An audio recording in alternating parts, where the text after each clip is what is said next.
ಅಲ್ಲ ಮೆಟ್ಟಿದ ಬನ್ನಿ ಸಣ್ಣ ಬನ್ನಿ ಏನು ಗಾಡ್ಗಳಿತ್ತ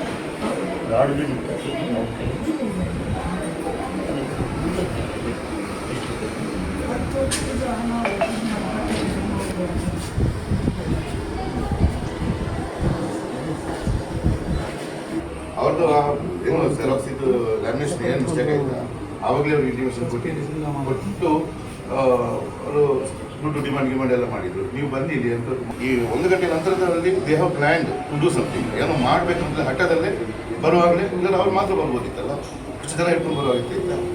ಪ್ಲ್ಯಾನ್ ಮಾಡಿಯೇ ಬಂದಿದ್ದಾರೆ. ಅಲ್ಲೇ ಮಾಡಬೇಕಂತಲೇ ಆ 2 ಮುಬಾಶಿರ್, ಮುಸೀಬಾ ಮತ್ತು ಇದು ಫೈಸಾ ಇರ್ತದೆ ಒಂದು 3 ಹೆಸರು. ಅವರಿಂದಾಗಿ ಇದೆಲ್ಲ ಸುಳ್ಳು. ಅವರಿಗೂ ಇದಕ್ಕೂ ಏನು ಸಂಬಂಧ ಇಲ್ಲ. ಅವರೇ ಹುಡುಗಿಯರು ಅವರು ಲ್ಯಾಮಿನೇಷನ್ಗೆ ಬಂದವರು. 2 ಸರ್ತಿ ಬರುವಾಗ ಜನ ಇಟ್ಕೊಂಡು ಬಂದರು. ಅವ್ರು ಸುಳ್ಳಿದ್ರು. ಸುಳ್ಳಿಯವರು ಇಷ್ಟು ಬೇಗ ಜನರನ್ನು ಸೇರಿಸ್ತಾರೆ ಇಲ್ಲ. ಯಾಕಂತ ಹೇಳಿದ್ರೆ ನನಗೆ ಅಲ್ಲಿ ಇನ್ಸ್ಪೆಕ್ಟರ್ ಹೇಳಿದ್ರು, ಒಂದು ಕಣ್ಣಿಗೆ ಸುಣ್ಣ, ಒಂದು ಇದು ಬೆಣ್ಣೆ ಅಂತ ನಾವು ಮಾಡೋದಿಲ್ಲ. ನಾವು ನ್ಯಾಯ ಕೊಡಲಿಕ್ಕಾಗಿ ಇರುವವರು. ಅವರು ಮಾಡಿದ್ದು ನಾವು ನೋಡಿದ್ದೇವೆ, ನೀವು ಮಾಡಿದ್ದು ನಾವು ನೋಡಿದ್ದೇವೆ. 2 ಕಡೆಯಿಂದ ಈಕ್ವಲ್ ಆಗಿದೆ. ಅದು ಹೇಳಿದ್ದಾರೆ ಕೂಡ. ಏನು 2 ಸೈಡಿದು ಸೇಮ್ ಪ್ರಾಬ್ಲಮ್ ಆಗಿದೆ. ಅವರ ಒಳ್ಳೆಯವರಲ್ಲ, ಇವರು ಒಳ್ಳೆಯವರಲ್ಲ, ಇವರು ತಪ್ಪಲ್ಲ, ಅವರು ತಪ್ಪಲ್ಲ. ಆದ ಕಾರಣ ನಾವು ತಾರತಮ್ಯ ಮಾಡೋದಿಲ್ಲ ಅಂತೇಳಿ ಚಾರ್ಜ್ ಶೀಟ್ ಆಗಲಿಕ್ಕೆ ಆಗುವಾಗ ಇವಳ ಮೇಲೆ ಮಗನ ಮೇಲೆ 307 ಅಂದರೆ ಈಗಿನ 109 BNS ಪ್ರಕಾರ ಅಲ್ಲ. ಇವರು ಹೋಗಿ ಅವ್ರ ಮನೆ ಹತ್ರ ದಾಂಧಲೆ ಮಾಡಿದ್ದು ಅಲ್ಲ, ಅವ್ರ ಮನೆ ಬಂದು ನಿಮ್ಮ ಮನೆ ಹತ್ರ ದಾಂಧಲೆ ಮಾಡಿ ನಮ್ಮ ಆಫೀಸಲ್ಲಿ ಬಂದದ್ದು ಅವರಿಗೂ ನಿಮ್ಗೆ ಹೋಲಿಸೋದು ಹೇಗೆ? ಅದೇ ಹೋಲಿಕೆ ಹೇಗೆ ನಾನು ಕೇಳೋದು. ಇವರೆಲ್ಲರೂ ಹೋಗಿ ಅವನ ಅಂಗಡಿ ಹತ್ರ ಹೋಗಿ ದಾಂಧಲೆ ಮಾಡಿದ್ದಿದ್ರೆ ಕರೆಕ್ಟ್. ಹೌದು. ಈಗ ಇಲ್ಲಿ ಬಂದು ದಾಂಧಲೆ ಮಾಡಿ ಇಲ್ಲ ನಾವಿಬ್ಬರು ಸಮ ಮಾಡ್ತೇವೆ ಅಂತಂದ್ರೆ ಅಲ್ಲ, ಮಾಡ್ತೇವೆ ಅಂತ ವಾಯಲ್ಲಿ ಹೇಳಿದ್ರು, ಮಾಡಿದ್ರು ಉಲ್ಟಾನೆ ಅಲ್ವಾ ವಾಪಸ್ಸು. ಯಾರು ನೀವೇ ತಪ್ಪು ಮಾಡಿದಾರ ಅವರ ಮೇಲೆ ಹಾಕಲಿಲ್ಲ. ಒಂದೇ ಒಂದು ಕಾರಣ, ಇವಳ ಮೊಬೈಲ್ ವಿಡಿಯೋ ತೆಗಿಬೇಡ ಮಗಳದ್ದು. ಮಗಳಿಗೆ ಏನೆಲ್ಲ ನಾನು ಹೇಳೋದಿಲ್ಲ, ಕೆಟ್ಟ ವಶದಲ್ಲಿ ಇವಳಿಗೆ ಬೈದದಕ್ಕೆ. ಈಗ ನಾನು ಎಲ್ಲರಿಗೂ ಈಗಲೂ ನಿಮ್ಮ ಇಷ್ಟು ಕ್ಯಾಮರಾದಲ್ಲಿ ಹೇಳ್ತೇನೆ, ನಿಮ್ಮ ಅಕ್ಕ ತಂಗಿದ್ದೀರಿ, ನಿಮ್ಮ ತಾಯಿ ತಂಗಿ ಎಂದಿಗೆ ಹಿಂದೂ ಇರಲಿ, ಮುಸ್ಲಿಮ್ ಇರಲಿ, ಕ್ರಿಶ್ಚಿಯನ್ ಇರಲಿ, ಯಾರೇ ಇರಲಿ, ಆ ನಮ್ಮನೆ ಬೈದ್ರೆ ನೀವು ಸುಮ್ಮನೆ ಕೂತ್ಕೊಳ್ಳೋರು ಅಂತ ಹೇಳಿ ಅಭಿಮಾನಿ ಇರುವ ಹಲ್ಲೆ ಮಾಡಿದ್ರು ಅಂತ ಹೇಳಿ ಅದನ್ನು ಹೇಳ್ತಿರೋದು.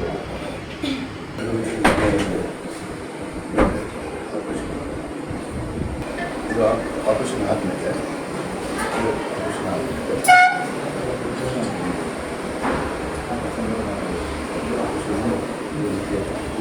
ಎಕ್ಸ್ರೇ ಮಾಡುವಾಗ ವಿಷಯ ಕಾಯ್ಬೇಕಾ? ನಿಮ್ಮ ಮೇಲೆ ಏನೂ ಆಗದೆ ತುಳಿನಾಡು ಸಂವೇದನೆ ಬರ್ಕೊಳ್ತಾರೆ. ಇವ್ರು ಇಷ್ಟು ಗಾಯ ಆದರೂ ರಿಪೋರ್ಟ್, ಮೆಡಿಕಲ್ ರಿಪೋರ್ಟ್ ಬರುವಷ್ಟು ತಾಳ್ಮೆ ಇರಲಿಲ್ಲ ಅವರಿಗೆ. ಇಲ್ಲ, ಪ್ರೆಷರ್ ಇದ್ದಿರ್ಬೋದು.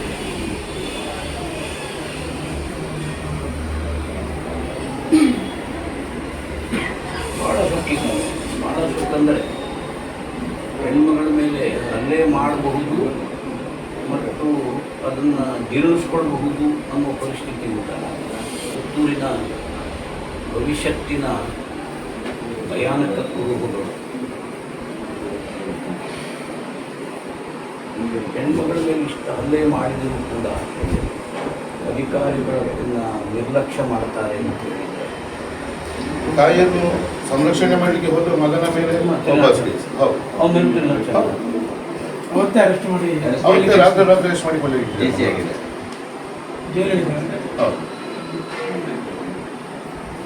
ಇವಳ ಮೇಲೆ ಹಲ್ಲೆ ಮಾಡಿದ್ದು ಪ್ರತಿಯೊಂದು ವಿಡಿಯೋ ಇದ್ರೂ ಕೂಡ ನಮ್ಮ ಮಾನ್ಯ SP ಅವರಿಗೆ ಆ ವಿಡಿಯೋ ಕ್ಲಿಪ್ಗಳು ಕಾಣಲಿಕ್ಕೆ ಆಗಲಿಲ್ಲ.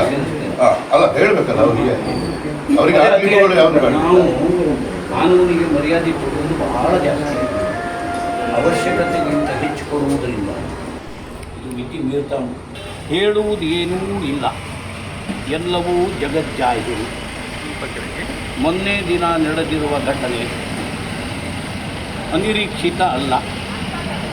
ಮತಾಂಧ ಮುಸಲ್ಮಾನರ ಮೆಂಟ್ಯಾಲಿಟಿ ಪ್ರದರ್ಶನ ಆಗಿದೆ. ಇದು ಎಕ್ಸ್ಪೆಕ್ಟೆಡ್. ಇನ್ನು ಮುಂದಿನ ದಿನಗಳಲ್ಲೂ ಇದು ನಡೆಯುವುದಿದೆ.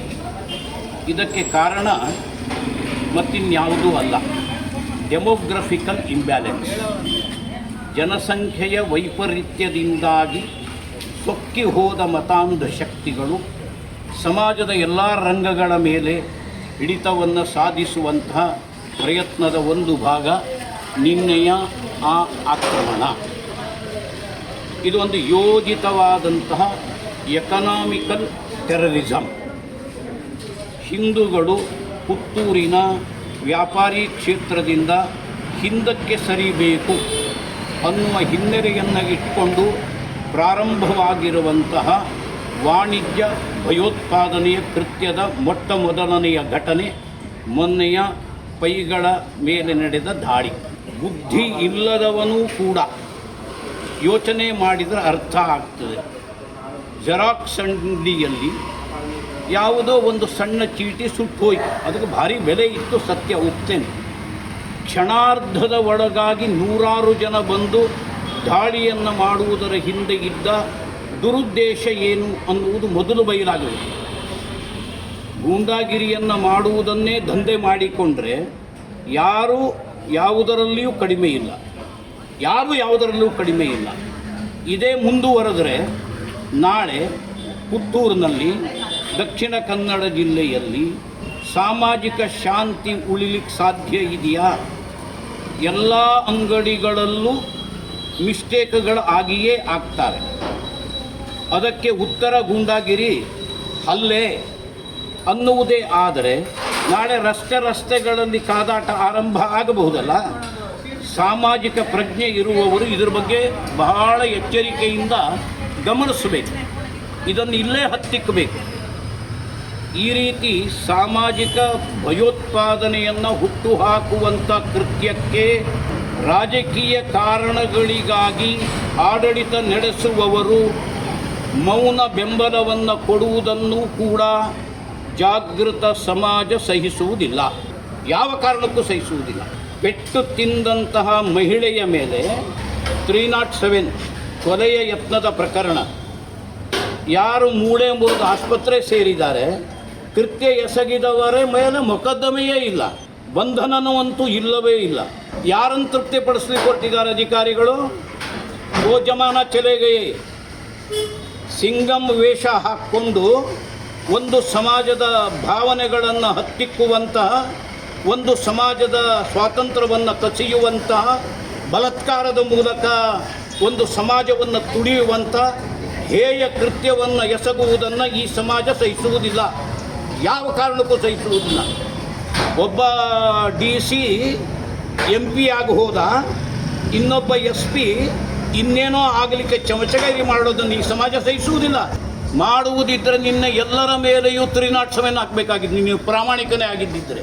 ಪೊಲೀಸಿನ ವಾಹನದಲ್ಲಿ ವ್ಯಕ್ತಿಯ ಮೇಲೆ ಹಲ್ಲೆ ನಡೀತದೆ, ರಕ್ಷಣೆ ಕೊಡುವ ಯೋಗ್ಯತೆ ಇಲ್ಲ, ಅದಕ್ಕೆ ಬೇರೆ ಏನೋ ಸಬೂಬನ್ನು ಕೊಟ್ಟು ಪತ್ರಿಕಾಗೋಷ್ಠಿಯಲ್ಲಿ ತಿಪ್ಪೆ ಸಾರಿಸ್ಲಿಕ್ಕೆ ಹೊರಡ್ತೀರಾ ನೀವು? ಕಾಮ್ ನಹಿ ಚಲೇಗಾ. ನಿಮ್ಮ ಪ್ರಾಮಾಣಿಕತೆಗೆ ಈ ಸಮಾಜ ತಲೆಬಾಗ್ತದೆ, ನಿಮ್ಮ ನಿಷ್ಪಕ್ಷಪಾತಕ್ಕೆ ಗೌರವ ಕೊಡ್ತದೆ. ಒಮ್ಮುಖದ ನಿರ್ಣಯಗಳು, ನಿರ್ಧಾರಗಳು ಒಂದು ಸಮುದಾಯವನ್ನು ತುಳಿಯುವಂತಹ ಪ್ರಯತ್ನ, ಒಂದು ಸಮುದಾಯದ ಕಾಲನ್ನು ನೆಕ್ಕುವಂಥ ಪ್ರಯತ್ನ, ರಾಜಕೀಯ ಬಕೆಟ್ಗಿರಿ ಈ ಜಾಗೃತ ಸಮಾಜ ಸಹಿಸುವುದಿಲ್ಲ, ಯಾವ ಕಾರಣಕ್ಕೂ ಸಹಿಸುವುದಿಲ್ಲ. ನ್ಯಾಯ ಕೊಡಿ, ನ್ಯಾಯ ಕೊಡಿ, ನ್ಯಾಯ ಕೊಡಿ. ಈ ಎಕನಾಮಿಕ್ ಜೆಹಾದ್, ಟೆರರಿಸಮ್ ಅದನ್ನು ಮೊದಲು ನಿಲ್ಲಿಸಿ. ನಿಮ್ಮ ದಕ್ಷತೆಗೆ, ನಿಮ್ಮ ಸಿಂಗಂಗಿರಿಗೆ ಇದೊಂದು ಚಾಲೆಂಜ್. ಇದು ಸಹಿಸುವುದಕ್ಕೂ ಒಂದು ಇತಿಮಿತಿ ಇದೆ. ಎಲ್ಲ ತಾಳ್ಮೆಯನ್ನು ಸಹಿಸುವುದಲ್ಲ. ಇವತ್ತಿಲ್ಲಿರ್ತೀರ, ನಾಳೆ ಹೊರಟೋಗ್ತೀರ. ಅನುಭವಿಸಬೇಕಾಗಿರುವುದು ಈ ಸಮಾಜ, ಇದು ಶಾಶ್ವತ. ಇದು ಪ್ರಾಮಾಣಿಕವಾಗಿ, ನಿಷ್ಪಕ್ಷತವಾಗಿ ಹಿಂದೂ ಸಮಾಜಕ್ಕೆ ನ್ಯಾಯ ಮತ್ತು ರಕ್ಷಣೆ ಸಿಕ್ಕದೇ ಇದ್ದರೆ ಅದನ್ನು ಹುಡುಕುವ ತಾಕತ್, ಅದನ್ನು ಗಳಿಸುವ ಅಧಿಕಾರ ಪ್ರಜಾಪ್ರಭುತ್ವದ ವ್ಯವಸ್ಥೆಯಲ್ಲಿ ಹಿಂದೂ ಸಮಾಜಕ್ಕಿದೆ. ಅದನ್ನು ಯಾವನು ಕಿತ್ಕೊಳ್ಳಿಕ್ಕೆ ಸಾಧ್ಯ ಇಲ್ಲ. ನ್ಯಾಯ ಕೊಡಿ, ನ್ಯಾಯ ಕೊಡಿ, ನ್ಯಾಯ ಕೊಡಿ. 3 ಬೇಡಿಕೆಯನ್ನಿಟ್ಟು ಈಗಾಗಲೇ ನಾಡಿದ್ದು ಪುತ್ತೂರು ಚಲೋ ಕಾರ್ಯಕ್ರಮವನ್ನು ಆಯೋಜನೆ ಮಾಡಿದೆ. ಅದನ್ನು ಹತ್ತಿಕ್ಕುವಂತಹ ಸೊಕ್ಕಿನ ನಿರ್ಧಾರವನ್ನು, ರಾಜಕೀಯ ಬಕೆಟ್ಗಿರಿಯನ್ನು ಮುಂದುವರಿಸಿದರೆ ಹಿಂದೂ ಸಮಾಜದ ತಾಳ್ಮೆ ಯಾವ ಕ್ಷಣಕ್ಕೂ ತಪ್ಪಬಹುದು. ಅದರ ಅನಾಹುತದ ಜವಾಬ್ದಾರಿ ಯಾವ ರಾಜಕೀಯ ಪಕ್ಷವೂ ವಹಿಸ್ಲಿಕ್ಕೆ ಸಾಧ್ಯ ಇಲ್ಲ, ಯಾವ ಸರ್ಕಾರವೂ ಅನುಭವಿಸ್ಲಿಕ್ಕೆ ಸಾಧ್ಯ ಇಲ್ಲ. ಅನುಭವಿಸುವುದು ಈ ಜಿಲ್ಲೆಯ ಜನ. ಅಧಿಕಾರಿ ಪಕ್ಷಪಾತದ ನಿಲುವಿನಿಂದ ಹೆಜ್ಜೆಯನ್ನು ಹಿಂದಕ್ಕೆ ಇಡಬೇಕು. ಹಿಂದೂಗಳ ಮೇಲೆ ನಡೆದ ದೌರ್ಜನ್ಯ, ದಬ್ಬಾಳಿಕೆ, ಆ ಮಹಿಳೆಯ ಮೇಲೆ ನಡೆದ ಆಕ್ರಮಣ, ಆ ಯುವಕನ ಬಂಧನ, ಇವತ್ತಿನವರೆಗೆ ಗೂಂಡಾಗಿರಿ ಮಾಡಿದಂತಹ ವ್ಯಕ್ತಿಗಳನ್ನು ಬಂಧಿಸುವ ಯೋಗ್ಯತೆ ಇಲ್ಲ. ಅವರನ್ನು ರಕ್ಷಣೆ ಮಾಡುವುದು ಹಿಂದೂಗಳು, ಶಿಕ್ಷಿಸುವುದು ಈ ಸಮಾಜ ಸಹಿಸುವುದಿಲ್ಲ. ಹಿಂದೂ ಸಮಾಜವನ್ನು ಕೆರಳಿಸುವ, ಪ್ರಚೋದಿಸುವ, ಕೃತ್ಯವನ್ನು ಎಸಗುವ ಅಧಿಕಾರಿಗಳನ್ನು ಜಿಲ್ಲೆಯಿಂದ ಕಿತ್ತೆಸೆಯಿರಿ. ಜಿಲ್ಲೆಯ ಶಾಂತಿಯನ್ನು ಕಾಪಾಡಿರಿ. ಸಾಮಾಜಿಕ ಶಾಂತಿಯನ್ನು ನಾವು ಬಯಸ್ತೇವೆ. ಆದರೆ ಒಂದು ಕಣ್ಣಿಗೆ ಸುಣ್ಣ, ಒಂದು ಕಣ್ಣಿಗೆ ಬೆಣ್ಣೆ, ಆ ದ್ವಂದ್ವವನ್ನು ಸಹಿಸುವ ದಿನ ಇಲ್ಲ ಅನ್ನುವ ಮಾತನ್ನು ಅಷ್ಟೇ ಹೇಳಿ, ನಾಡಿದ್ದು ಯಾವ 3 ಬೇಡಿಕೆಯನ್ನು ಇಟ್ಟು ಒಂದು ಪುತ್ತೂರು ಚಲೋ ಕಾರ್ಯಕ್ರಮವನ್ನು ಆಯೋಜನೆ ಮಾಡಿದ್ದಾರೆ, ಅದನ್ನು ನಿರ್ಲಕ್ಷಿಸಬೇಡಿ ಮತ್ತು ಅದನ್ನು ಹತ್ತಿಕ್ಕುವ ಯಾವ ಪ್ರಯತ್ನವನ್ನು ಮಾಡಬೇಡಿ. ನ್ಯಾಯವನ್ನು ಕೊಡಿ, ನ್ಯಾಯವನ್ನು ಕೊಡಿ, ನ್ಯಾಯವನ್ನು ಕೊಡಿ. 3 ಬೇಡಿಕೆಯನ್ನು ಈಡೇರಿಸಿ ಅನ್ನುವುದಷ್ಟೇ ನನ್ನ ಆಗ್ರಹ. ನಾನು ಬಂದದ್ದು ಅದಕ್ಕಲ್ಲ, ಸೌಜನ್ಯದ ಭೇಟಿಗಾಗಿ ಬಂದಿದ್ದೆ. ಅನಿವಾರ್ಯವಾಗಿ ತಾವು ಬಂದಿದ್ದೀರಾ, ಪ್ರತ್ಯಕ್ಷವಾಗಿ ಒಟ್ಟು ಘಟನೆಗಳನ್ನು ಗಮನಿಸ್ತಾ ಇದ್ದೀರಾ. ನಿಮ್ಮ ವರದಿಗೂ ಬೆಲೆ ಇದೆ. ಮೊನ್ನೆ ನಡೆದ ಘಟನೆ, ಅರ್ಧ ಗಂಟೆಯ ಒಳಗಾಗಿ 100 ಜನ ಬಂದು ಅಂಗಡಿಗೆ ನುಗ್ಗುವಂಥ ಘಟನೆಯನ್ನು ಯಾವ ರೀತಿಯಲ್ಲಿ ಸಮರ್ಥಿಸ್ತೀರಿ ನೀವು? ಯೋಚನೆ ಮಾಡಿ. ಸಾಮಾಜಿಕ ನೆಮ್ಮದಿ, ಶಾಂತಿಯ ನಿರ್ಮಾಣದಲ್ಲಿ ನಿಮ್ಮ ಪಾತ್ರವು, ನಿಮ್ಮ ಕೊಡುಗೆಯೂ ಇದೆ. ಸಂಘರ್ಷಕ್ಕಾಗಿ ನಾವಿಲ್ಲ. ಆದರೆ ಅನ್ಯಾಯವನ್ನು, ದಬ್ಬಾಳಿಕೆಯನ್ನು, ದೌರ್ಜನ್ಯವನ್ನು, ಆಕ್ರಮಣವನ್ನು, ಇಂತಹ ಭಯೋತ್ಪಾದನೆಯನ್ನು, ಟೆರರಿಸಮನ್ನು, ಎಕಾನಮಿಕಲ್ ಜಿಹಾದಿಯನ್ನು, ಈ ಡೆಮೋಗ್ರಫಿಕಲ್ ಇಂಬ್ಯಾಲೆನ್ಸಿನ ಶಕ್ತಿಯ ಪ್ರದರ್ಶನವನ್ನು ಇನ್ನು ಹಿಂದೂ ಸಮಾಜ ತುಂಬ ಗಂಭೀರವಾಗಿ ಸ್ವೀಕಾರ ಮಾಡ್ತದೆ. ತನ್ನದೇ ಆದ ಆತ್ಮರಕ್ಷಣೆ ನಮ್ಮ ಫಂಡಮೆಂಟಲ್ ರೈಟ್. ಪ್ರತಿಯೊಬ್ಬ ವ್ಯಕ್ತಿಗೂ ತನ್ನ ಆತ್ಮರಕ್ಷಣೆ ಮಾಡಿಕೊಳ್ಳುವ ಅಧಿಕಾರ ಇದೆ. ಆ ದಿಕ್ಕಿನಲ್ಲಿ ಸಮಾಜ ಅಡಿ ಇಡುವ ದಿನಗಳು ಮುಂದಿದೆ ಅನ್ನುವ ಮಾತನ್ನು ಅಷ್ಟೇ ಈ ಸಂದರ್ಭದಲ್ಲಿ ಹೇಳಲಿಕ್ಕೆ ಇಷ್ಟಪಡ್ತೇನೆ. ನಮಸ್ಕಾರ. ಸುದ್ದಿ ಚಾನಲ್, ಕ್ಷಣ ಕ್ಷಣದ ಸುದ್ದಿಗಾಗಿ. 60 ವರ್ಷಗಳಿಂದ ಶಿಕ್ಷಣ ಕ್ಷೇತ್ರದಲ್ಲಿ ಅಪೂರ್ವ ಸಾಧನೆ ಮೆರೆಯುತ್ತಾ ಸದೃಢ ವಿದ್ಯಾರ್ಥಿ ಶಕ್ತಿಗಳಿಂದ ಸಮಾಜಕ್ಕೆ ನೀಡುತ್ತಿರುವ ಪುತ್ತೂರಿನ ಏಕೈಕ ವಿದ್ಯಾಸಂಸ್ಥೆ ವಿವೇಕಾನಂದ ಪದವಿ ಪೂರ್ವ ಕಾಲೇಜು. 98% ಅಧಿಕ ಅಂಕಗಳನ್ನು ಪಡೆದಿರುವ ವಿದ್ಯಾರ್ಥಿಗಳಿಗೆ ಉಚಿತ ಶಿಕ್ಷಣ. ರಾಷ್ಟ್ರ, ಅಂತಾರಾಷ್ಟ್ರೀಯ ಮಟ್ಟದ ಸಾಧಕ ವಿದ್ಯಾರ್ಥಿಗಳಿಗೆ ಶುಲ್ಕದಲ್ಲಿ ರಿಯಾಯಿತಿ.